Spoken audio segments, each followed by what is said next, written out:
Good evening, everyone. How is everyone doing? I'm doing well. I'm blessed. I cannot complain. This is Clean Nurse Real Estate Pro coming to you with my Walking by Faith Memoirs, episode number 2. Thank you all for the support for episode number 1. Tuning in, just taking the time to look at it. It was 15 minutes, but Lord, it felt like it was an hour.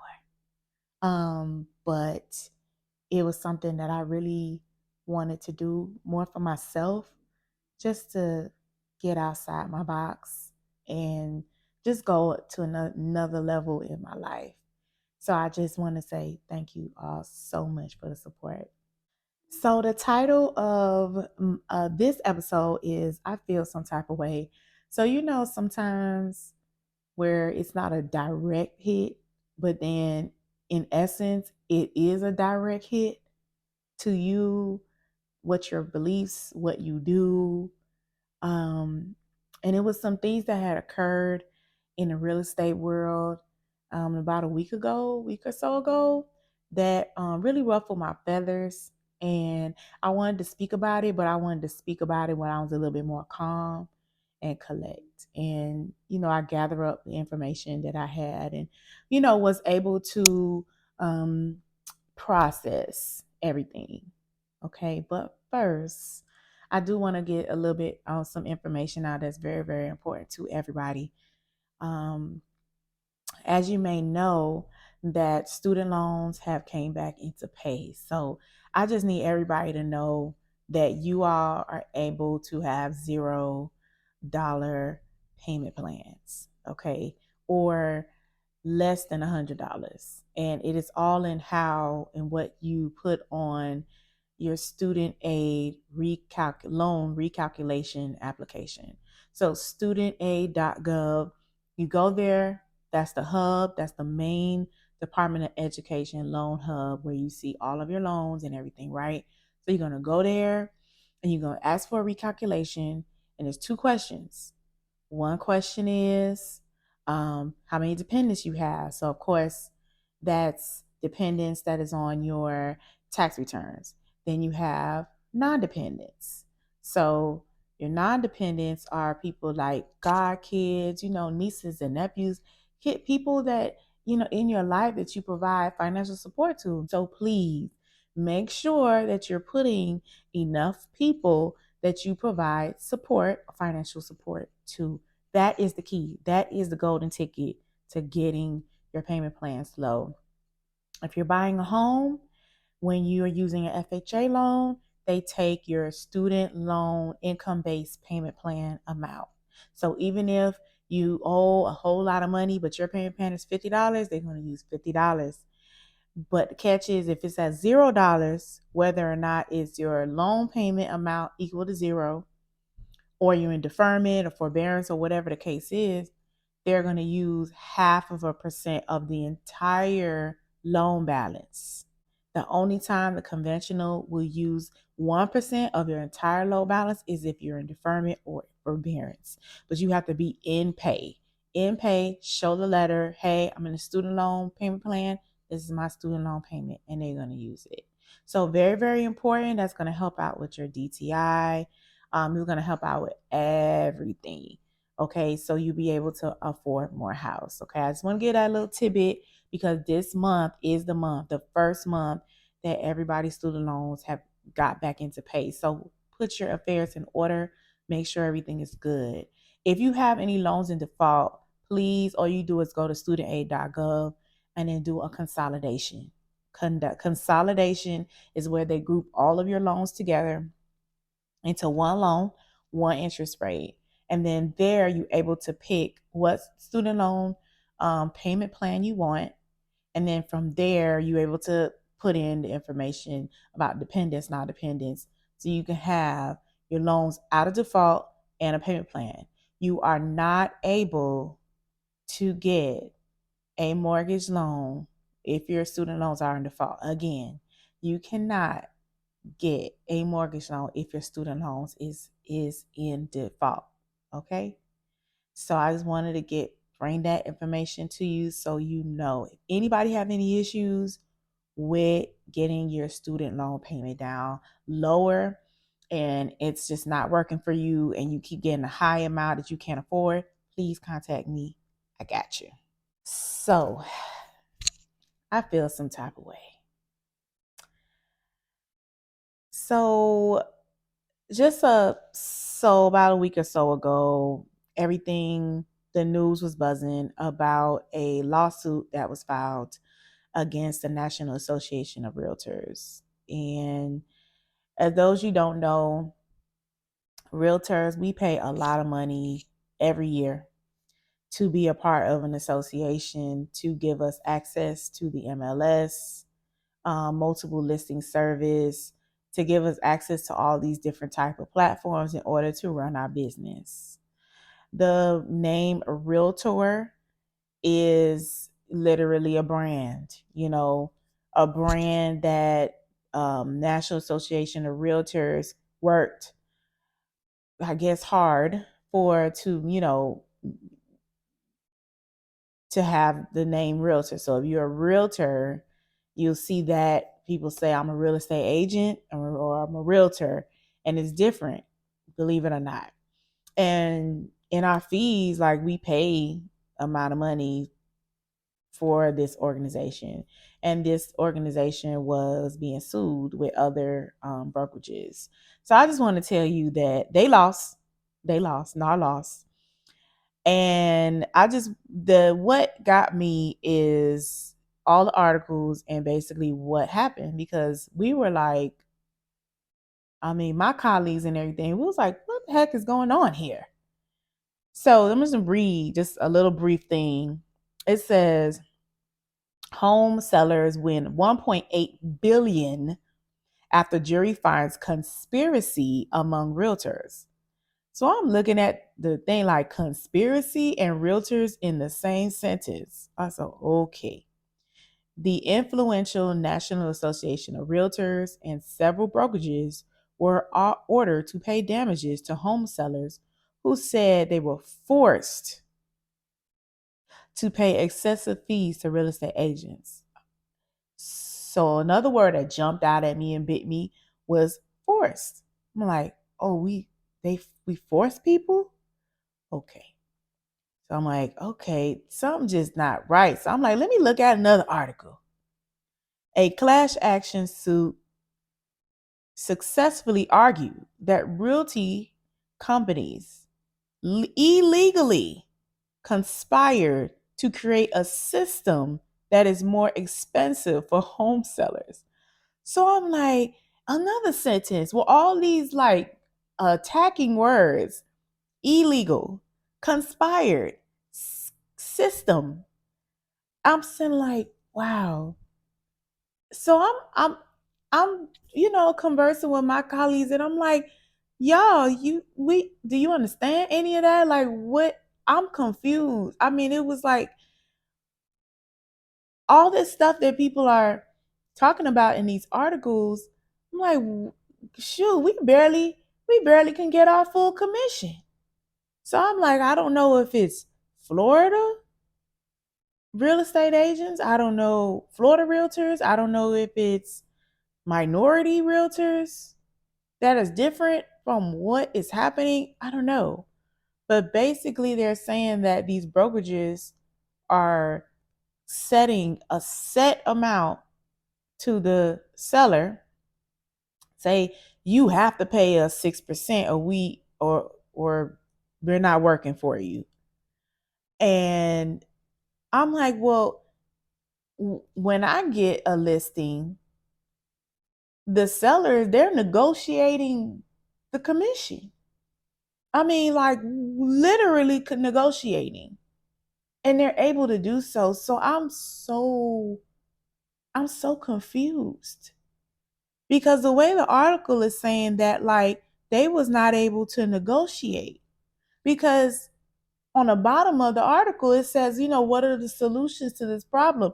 Now, brokerages is going to teach real estate agents, on how to open up a conversation about negotiating commissions with the sellers. So I'm like, but this is what the hell, excuse me, this is what the heck we do already. So I'm just extremely confused. If you all don't know, in a transaction, when you all come and you want to buy a house, you don't pay us. The seller pays us. So basically, the seller is hiring or enlisting um, realtors, real estate agents to come together and work together to get their house sold. So they have a set amount that they're the listing agent, that realtor that got that seller to sell their home. They're going to them with a contract and they say, hey, I'm going to sell your home and I charge 6% commission. Okay. And then I'm going to split. If I sell the home, if I bring my buyer, then I get the whole six. But then if another cooperating agent come in, then we split the 6%. Okay. Now, where 6% came from, like how that percentage came from, how they calculated, how they figured out this is like the norm and it's not mandatory. I was never taught that a certain commission was mandatory ever in any brokerage I ever been in or any class that I had where I got my certification. So needless to say, 6% is just the customary amount. So that's basically what do. And the seller will say yay or nay. You're not forced to hire any realtor. You're not forced. You could sell your house yourself. For sale by owner. It's a free country. So I'm just trying to figure out what is the conspiracy? What is the forcing? The illegal, creating a system. I'm like, nobody showed me that system. Nobody told me that system. Listen, when I tell you, I don't know if it's just because I'm a black real estate agent. I don't know. But every time I go on a listing appointment, I mean, they are trying to barely pay. They're trying to, the sellers are like, I want, okay, the customary is 6. Well, I want to pay 4. And then you bust down that 4 down the middle with another agent. I'm getting 2, the other person's getting 2, so and if they say no, like the seller is the boss. I'm just looking at this articles and I'm just like, they're making it seem like we the boss. I'm so confused, y'all. I'm so confused. Um, because they basically call the shots. It's their house. It's their house. And they say, I don't want to pay it. Guess what? There's somebody else. There's companies out there that you just pay $500 and they don't help you. They just put it on MLS. You pay them $500 and then you got to deal with the contracts. Nobody's negotiating for you. Nobody's helping you. The seller is on their own. So as far as commission, I'm always getting reduced commission. I don't know when the last time I got 6% commission. I could count them on my fingers. How, let alone 6% and split down the middle usually is 3. I don't I can't remember the last time I got 3%. Because in the process of you helping these individuals in these transactions, money is being spent, money is being contributed, and you're helping this person and helping that person. Alone in 2021, because of that pandemic time where everybody was like, putting all this money above appraisal value and the house wasn't appraising, and the appraisal will come back super low. And my clients be like, I can't afford it. You know, I would give away my commission to help the transaction move along. Alone in 2021, I contribute $15,000 of my commission to my clients and did it with, with a cheerful heart. I look at it as I sold into these individuals to have generational wealth to change their lives for them and their families. So that wasn't no sweat off my brow, and no one taught me about commissions. Nobody taught me, oh, to do it this way, that way. Oh, let me tell you how to listen. It's straight survival mode.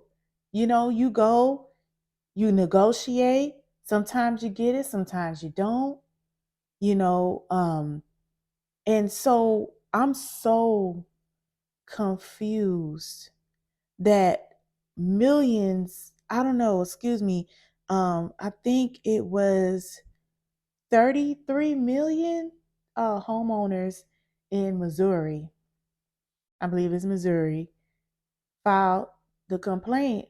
And mind you, y'all, this the kicker. Let me tell y'all what's the kicker. They filed 5, 6, 7, 8 years later after they agreed to the contract, signed the contract, agreed to the commission. The realtors or real estate agents sold their home successfully. They got their equity check. They got the funds from their sale. Everybody got paid. Everybody went on their merry way. And then 5, 6 years later, they was like, well, I don't feel that I should have to pay that much money. So, anywho, I just had to vent about that because they're not talking about me. A majority of my colleagues, they ain't talking about us because the amount of time and effort, blood, sweat, and tears that we endure in a transaction, y'all have no idea. The ups and downs, our clients going through so much.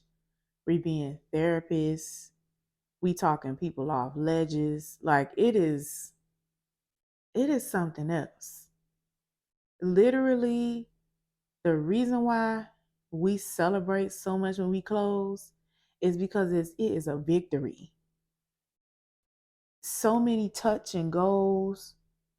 You look at people that sacrifice for years just to save money for closing costs and down payment to purchase a home for their family. I'm telling y'all, I really feel some type of way about it. I really do. Because what this is going to leave, if it goes that route, is that buyers will have to pay for a real estate agent's commission in order to be represented. And that's not fair. They are saving, barely our people have enough money to come with closing costs and down payment. Then on top of that, you got to pay commission. The sellers are coming out making 50, 60, 70, 80, 100, $200,000 in a transaction, and they can't pay for a service to that is going to provide them with funds and money. I'm baffled. But then you have the option to do it yourself. But you hire somebody and then say, never mind, we want our money back.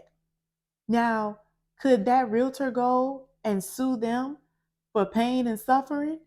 Because probably they was some hell raisers when they was in the transaction, probably made realtor cry, made everybody cry. It probably was the worst transaction ever in life. And they're saying that, that she didn't, or that person didn't deserve compensation. We pay everybody in this world, we pay for services. Who conducts services or provide a good without getting compensation? I just don't understand. And then they give an example of 6% commission on $1 million house. First of all, there ain't that many people selling $1 million houses. You know what's the norm? The median price that we're selling, at least in, reality is $200,000 to $400,000. And we're not getting 6%, y'all. Y'all don't know that. But I just want to put y'all up on game that this is like ludicrous. I say ludicrous. Maybe it's like that for the peoples in Missouri, but the South Florida, like, it is no. You know how many times I got 1% commission? Mind you, this is my full time profession that I have, that I need to pay my bills and to feed my family. And I have dealt with a transaction that gave me 1% commission more than once. And I still had to provide the same service, the same caliber of service that anybody else. Anybody else I was giving 2%, 3%, 4 or 5, whatever. I had to still come up, show up. When I say I am amazed at this even got as far as it did. And I'm like, wow. And my clients, they can attest for it. People that are listening to this video, my previous clients, they know Kalia. They say Kalia don't sleep. When I say I work almost 24 hours a day, barely sleeping, working, man, I work, y'all. And it's even harder for minority real estate agents. Man, yeah. So anywho, I feel some type of way. But I just wanted to come here and just, if anybody was following that story and just wanted a little bit more information and just wanted, my take on it. You agree, you don't, you don't. It really doesn't matter because I live it. I live it every day. So thank y'all. Thank y'all for tuning in to episode number 2 of Walking by Faith. My Walking by Faith Memoirs. Let me get it right. All right, y'all. I'll see y'all. Take care. Be blessed. Know that the Lord loves you so much. I hope you have a great next week, great week, and prosperous week. Signing out, Kalia Nurse, that real estate pro that loves Jesus.